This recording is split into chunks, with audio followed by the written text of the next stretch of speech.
Hidden Truths Uncovered. I always thought I was good at reading people, but nothing prepared me for the night my girlfriend's ex crashed our date and called her by a name I'd never heard. We were halfway through a bottle of wine at her favorite Italian spot when this guy stormed up to our table, eyes wild, and spat out, "You really thought you could just disappear, Ava?" My girlfriend's face drained of color. She shook her head and stammered that he had the wrong person, but she was shaking so bad her fork clattered to the floor. I just sat there, stunned, watching the two of them volley accusations like I was invisible.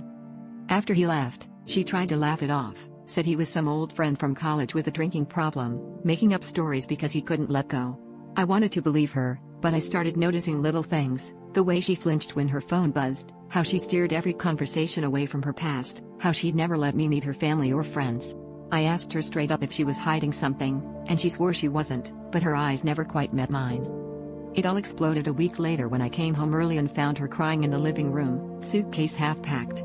She confessed everything. She'd moved to the city under a different name after her last relationship went south, and she was terrified I'd find out. She'd lied about where she was from, her job history, even her age. She said she loved me, but she didn't know how to tell me the truth without losing me, so she just kept lying, hoping it would all work out. I wanted to scream at her, but all I could think about was how much of our relationship was built on smoke and mirrors.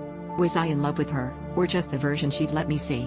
She begged me to forgive her, but as I watched her sobbing on the floor, I realized I was just as scared as she was, scared of being alone, scared of not being enough for anyone to stay honest with me.